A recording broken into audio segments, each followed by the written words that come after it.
Good morning, good morning, good morning. We are already en route, ready to go. I hope you are. Grab your morning coffee or your evening chamomile tea, depending on when you're watching this in the world. Ancestry Lands, Phil Davis is the one bringing you this video, this broadcast. Thank you for tuning in. Thank you for listening.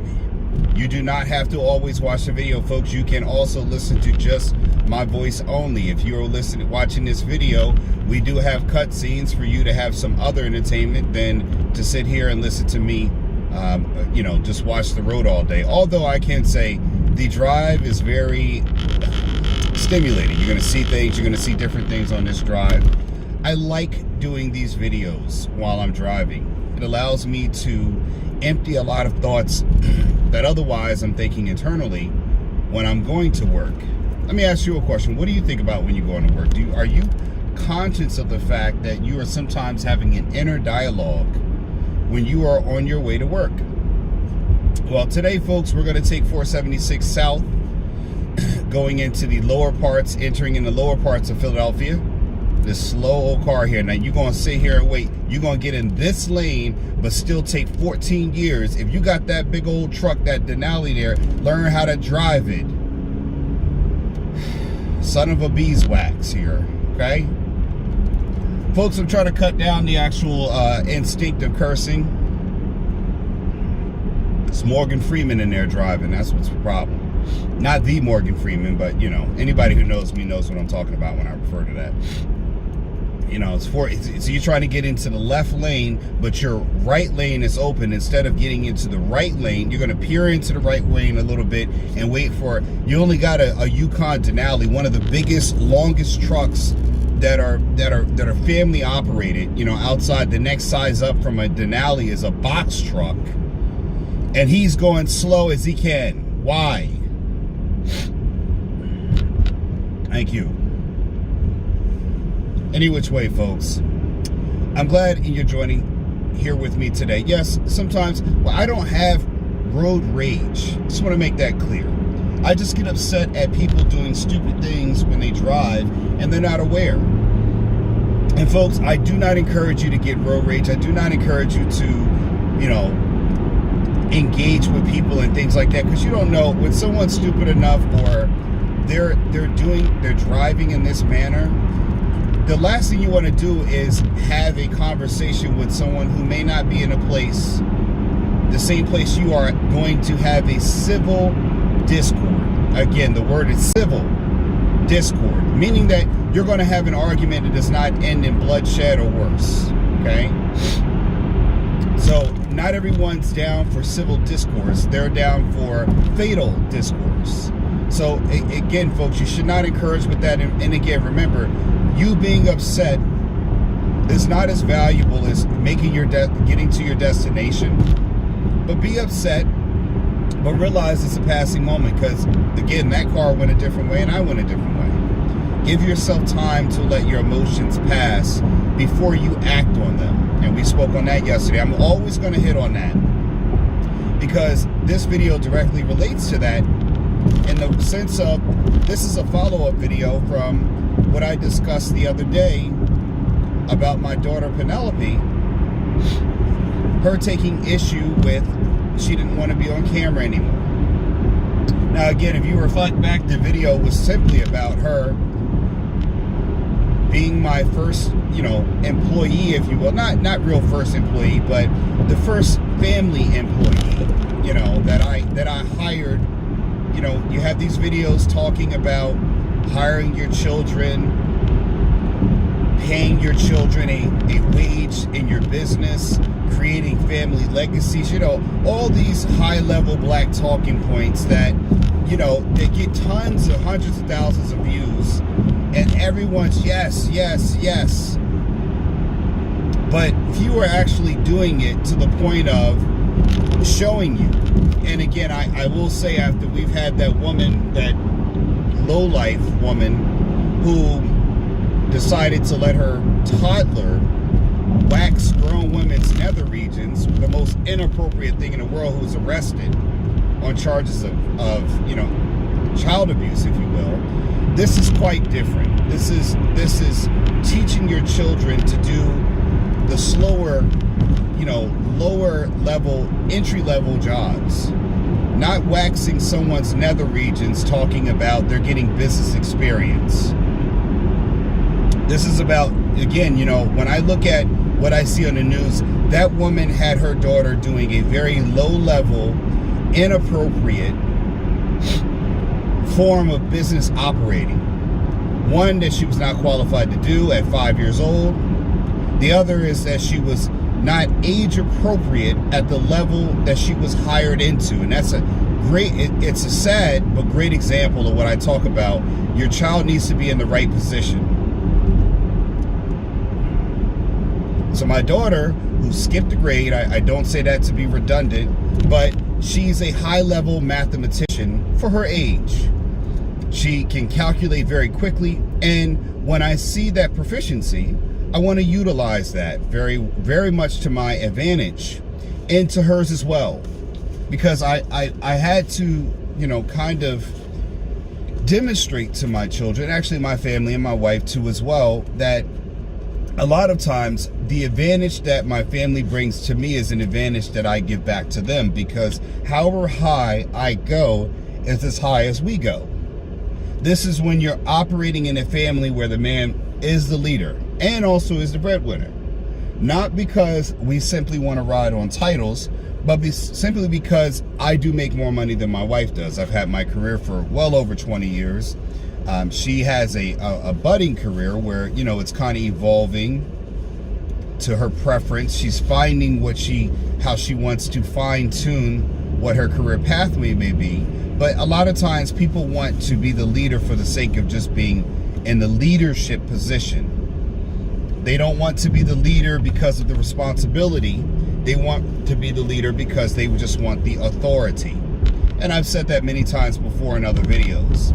You got a lot of people out here who want the authority of leadership, but do not want the responsibility of leadership. Because the leadership position comes with a lot of pressure. And you see now with a lot of the discord between men and women, that when women are in these positions that were not previously traditional, say it in a better way, not every woman can handle that. But women en masse are sold this bill of goods that this is every woman can do this, every woman can handle that. And again, not everybody's built for that limelight. Not everybody is built for the leadership position, which is why age-old wisdom always said, heavy is the crown that wears it. Now, we think that's all well and good because we have all these girl boss movies, but reality is a much crueler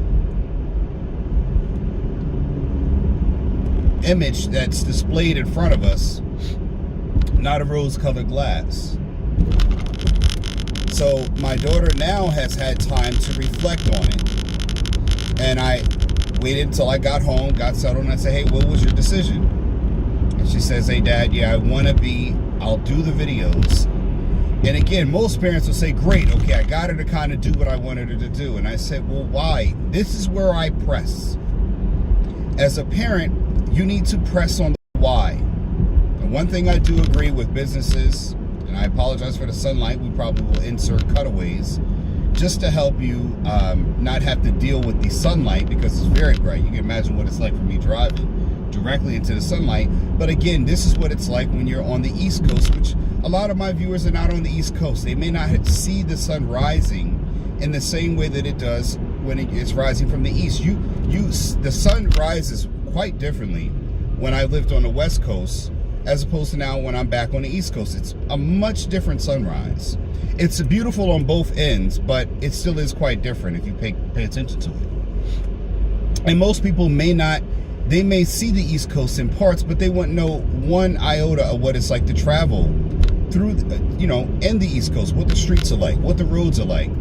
Traveling in California, a lot of the cities were very much different. And you will watch as I travel through many different cities, many different areas on my journey in life, on my journey with my kids. You'll see many different places that I travel and how much of the world looks from my eyes and the environment in which I interact with it. So going back to that, what I was saying is that I pressed her on why. Press means I inquired, I dug deep. I just did not accept the premise of her saying yes as an indication of she's willing to do it. You know, that's the consent of yes, you can do it. But I wanted to make sure that it was something inside that she wanted to do, because again, I had to make her aware of this too will become more uncomfortable as you will expand into roles that are outside of the modality in which you're doing now. As she does just the counting, she's doing addition, she's counting money pretty much. She's being a bookkeeper for the paper side, which again, my accountant does the digital side. He does submitting to the tax records and things like that. My daughter her job is to account in a paper ledger to make sure our records match his. Because again, a lot of times the IRS, if you ever were to get audited, they're going to ask you for documentation. Now that can also be in the form of what you submit to your tax professionals, but at the same time, again, the more organized you are, the more prepared for an audit you'll be. You know, everyone's scared to get an audit. They got all these things about how to put your businesses in X, Y, Z and being sued and this and that. And again, most people are not being sued worthy. Most people don't understand that when you're starting a business, like even in mine, there's not enough meat on the bone for a lawyer to say, let me actively go out and sue this person, because again, you are going to have to pay legal fees. Now, if you got like, you know, an accident or something that's a high liability one, then that's a different story, because they can take the money off the top from, you know, that they obviously can win. But a lot of times when you're going to do litigation against people, and again, this is not legal advice, this is just what I've encountered in my time. Again, even when I've had contracts with people who've gone bad, they have not honored their side of the agreement, the litigation cost, you've got to be prepared to pay that price to get what you want or the outcome that you want. And a lot of times it's just not worth it. And the lawyer will tell you, hey, look, it's going to cost you more than what you're going to get. Now, they'll never tell you this when you're divorcing somebody. They will tell you that when you're going to go sue a business, especially if the other business has money too to defend it. So again, I wanted to make sure that what were her intrinsic or inside reasons for wanting to change her mind? What was her thought process in doing this? And one of the reasons why I really decided on this pathway is I had a parent-teacher conference for my son, Philip, and you know, his math teacher, he's excelling in math. As you know, he skipped as well. And my wife asked a question which bothered me, but I understood later on why she asked it. Sometimes I'm sure, but the people around me are not always as sure, even when I'm a sure leader. Sometimes they need other verification, which makes it sound like they're doubting you or they're not sure of, and you can't get bogged down in that. Sometimes what you need to do is sit back and become edified, meaning someone else is going to validate your point, your decision making. And it works both ways, because sometimes it also goes the other way where people go against your decision making and then you're not validated in that aspect. You know, they start to doubt based upon what someone else said. So again, I say to you is that you need to understand that, you know, sometimes it's better to just not react. And I didn't. And the teacher says, yeah, no, he's good. He's a good student. And he said that one thing he's impressed with is my son's ability. He thinks outside of the box when it comes to math. He sometimes presents his teacher at the tender age of 7, going on 8, alternative ways to solve a problem, which I always stress to my wife, math has more than ways of being solved. And it's very good to see that my son has an ability identified by his math teacher. Shout out to Mr. Axel at Devon L. He's a math teacher. He's in advanced math, by the way. I'm going to always be proud of my children's achievement, and I don't care if you don't like it or if I'm bragging on my children. I don't care. And the teacher, instead of making him do math one way, he looks at it because the way my son approaches math in an alternative methodology works for some of the students there who have a like mind. Now, one of the things I don't know if you can see, folks, is in the background there's a beautiful, it's a little cloudy, hazy because of the way the sun is. You can see the buildings in Philadelphia in the background there. The sun might be obscuring it, but that's what it's like visibility on the East Coast. You might be able to see it in the backdrop. It's actually a very, very nice image if the sun would dim down, but you can't dim the sun. That's just the way it works.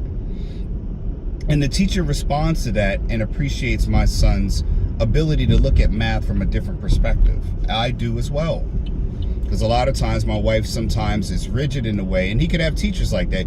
You could have teachers like that with your children that are trying to force them to do it one way, but every child's mind works different. That's why I said, as you as a parent have to pay attention to your children's abilities. Now, I too also find out-of-the-box solutions for things that I go through in life or encounter. Not to say that my wife doesn't, but it's good to see something that I can see myself and my son. It's a beautiful thing. Now, I wasn't the greatest at math, not until I became, not at his age. Later on, yes, but not now. And it was something that I enjoyed, and it was a proud moment for me to see that, because again, my son, if he continues on that trajectory, and that is encouraged and celebrated for him to use alternative methods to solve problems, outside the box thinking, that can be beneficial to a person in a company such as mine, or any other business company for that matter. But I digress. Going back to my daughter, when I pressed her about it, she had said to me, "Dad, I really want to make sure that I don't miss out on the opportunities within the company." And I said, "Well, is that it?" And she said, "Yeah, that's it." And I thought about it, and I told her, I said, "Hey, that's not really a profound enough reason, for you to just say you want to do that." And then I had to catch myself. I said, is having a job with benefits enough to keep people going to work every day because they have a family to support? Yeah, it is. Is that a good enough reason? Well, yeah, if they show up to work every day and do what they got to do, sometimes the reason needs to be only something so slightly as it's do or die for them, or the possibility of discovering something greatly unknown that could be so profound in a person's life. The fear of missing out could sometimes be enough to motivate her. And if that's enough to keep her on the path, then why the hell am I trying to make her have a more profound reason than her reason? I mean, at 9 years old, what else could she formulate to come up with a reason why she would do it? But the fact that she didn't want to miss the opportunity, she'd rather seize it and find out. She'd rather say no later than no up front. That's the initial mind that needs to be honed. If that is her base foundation mindset, then we've got a good place to start at, right? That's a good place to start working from. And maybe, just maybe along the way, she'll find another reason why that she wants to proceed and do it even more. Maybe, just maybe later on, she'll find a more profound reason that she wants to do it. That is her reason for wanting to push forward. Now, again, you think about why I started Ancestry Lands. I actually did not start Ancestry Lands. The company came much later than when I bought the first property or properties. I owned actually multiple properties before I even thought of Ancestry Lands or having a company or doing anything. Jesus, Mary and Joseph, man. We've got everybody here, and Grandpa's going on a Sunday drive on Thursday. Look at these people right here. Look at all this real estate room here. Goodness gracious. He's driving as slow as he can on a Sunday driving Thursday morning. And I'm okay with that. She wants to do it. Now, you got to see, the funniest thing in the world happened at the same time. My son, Philip, oh my gosh. You'd have thought somebody told him he wasn't going to the prom, and he was 18 years old. He was so downtrodden, down bad, whatever you want to call it. This boy looked like the saddest person in the world because he wanted that main front opportunity. He wanted her spot.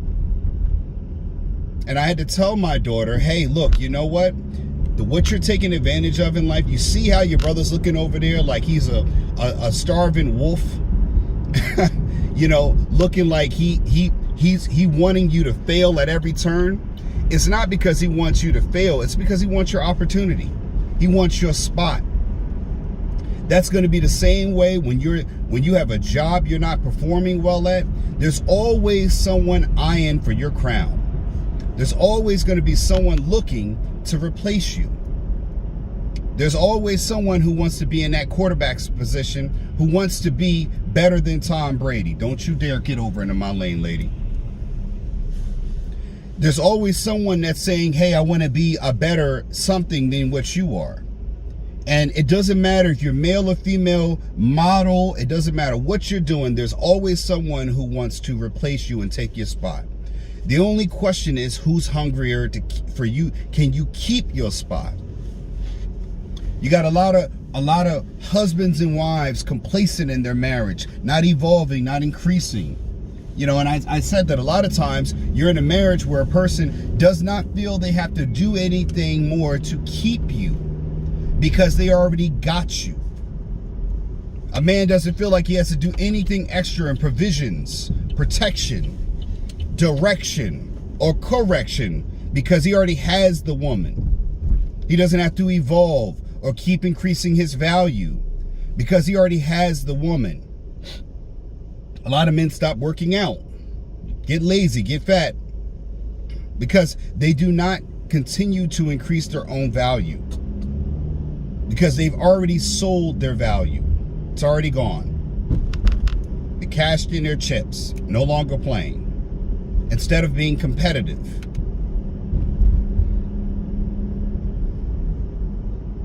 So again, I say, in the opposite, you got women a lot of times.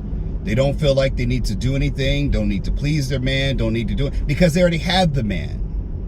They don't need to work anymore for a position that they already have. And a lot of times you see that relationships go awry because someone else wants to fill the position.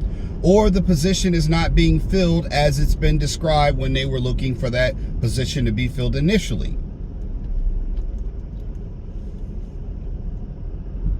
So again, you know, a lot of times the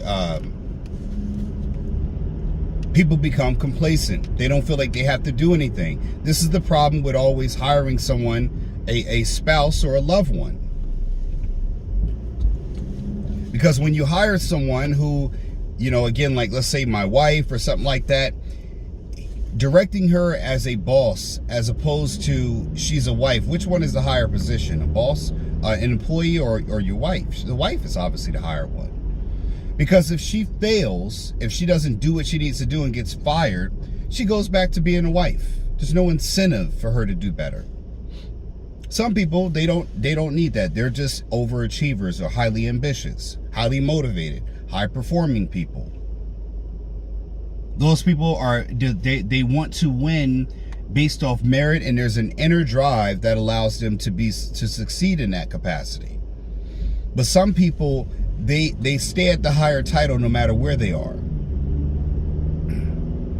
So for my daughter, I'm looking at her in a different way, saying, hey, and now she has a renewed interest in the business and seeing how high she can take it.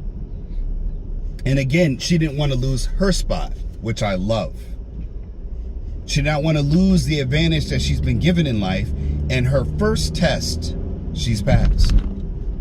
Because again, you can start seeing where people start going down this route and they start passing up opportunities thinking that tomorrow will be another day, another opportunity, another moment. And that's not the case. It's far from it. And a lot of parents raise their kids in the one more chance attitude.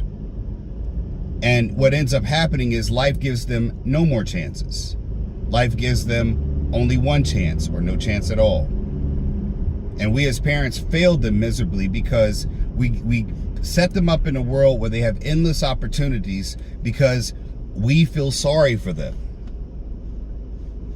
The world is not going to share our sentiment.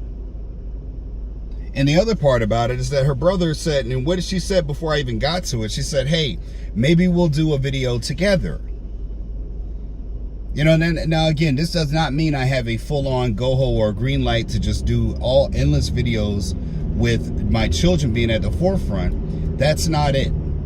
It will stay the same format as it is now. As they get older, they become more mature, and they're prepped to be able to be in front of that camera. Because I'm not just going to put them in front of the camera and just have them do anything. Like I told my son, you can't be up there and be so silly that you can't understand that this is business. I want you to be a kid, but I want you to be a kid that is on camera. No more than a child actor has to act in a movie to fill the role of the part. There's always going to be a time for being silly, but there's a time where you got to focus in and be on business. Stand on business. But good leadership, something the world is missing, starts at home. It starts with you, the parent. It starts with you, the partner, the boyfriend, the girlfriend, the baby daddy, the mother, the father. It starts with you. It starts with how you set that child up in the world that they're going to exist in. And now we at least have a pathway to see how far she will go in this world, in this realm of business that I'm starting with. I don't know her journey. I don't even know my journey with my children in this business. But I'm damn sure excited for what may come. I really am. But again, folks, you know, what I'm showing you here through my own actions, through my own thoughts, through the things that I'm doing and putting in place, I hope this is a template to show you maybe how to formulate or do things in your own life that can yield similar, lateral, or parallel results, or even the same results in some case. But again, you've got to develop a relationship with your children and allow them to make decisions to become more mature and responsible in their life. Or you will stunt their growth and becoming what they're truly meant to be. Their true potential will be stunted. And you've got to allow them opportunities to grow and respect their decision making. Give them choices and analyze their mindset and why they do things.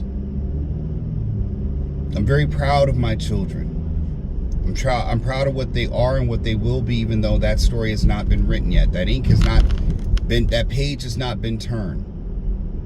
But I do know one thing, that I'm showing you all at least what I'm doing. And if I fail, well, then it's a blueprint on what not to do or how to do it better.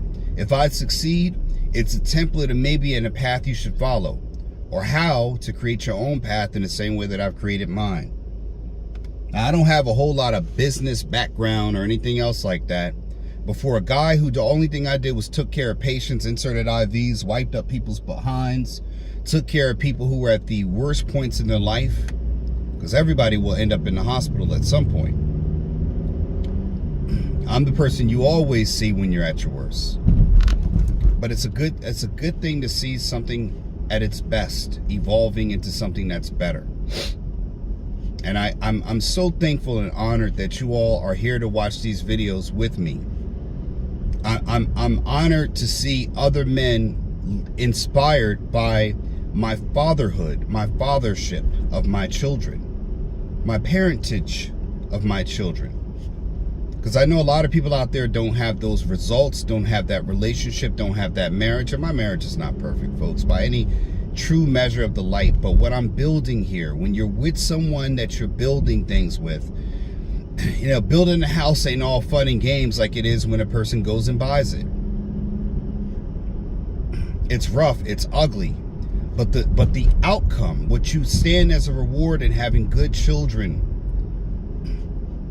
having children that make you smile, or every time you see them, you can't help but feel that light. You need things in your life that give you light, that can light your flame or make your fire stronger in this world. And you can't treat your children like they're your enemy, but they are just an extension of yourself. And they look to you for leadership. They look to you for guidance. You got to treat them like you're on the same team, not opposing forces. And that's all I have to say for that, folks. Stay tuned for the next video. I always forget this, but again, folks, my book, Getting Dollars from Dirt, A Beginner's Guide to Vacant Land Investing, is on Amazon right now. I believe it's $16.99 for that book. I just all the time, these people double park. Now you're gonna back up. We're here by West Catholic Prep in Philadelphia. Again, my book, Getting Dollars from Dirt, A Beginner's Guide to Vacant Land Investing, is on Amazon, available for you. The nuts and bolts of how I got into this business, how I've been able to succeed, build a brand, have business accounts, banking accounts. It's a start. The next book will be out after some time, but I want this book to be a good foundation for all those out there before I jump to the next book and people concentrate on just how to make the money, how to set up this, how to set up that. Again, folks, you got to have a foundation in life. One thing you'll see about the Three Little Piggies story is that the house on the bricks, the one that stood where the wolf could not blow it down, it had a foundation. And you need to have a foundation of knowledge, a foundation as a parent, a foundation in all things. And Ancestry Lands, at least my mindset videos while I'm doing them, they're at least a guideline, a tool for you to use to help you along your way. And I hope I have helped you. Leave a fire emoji down in the chat if you watched this video, gotten past this far.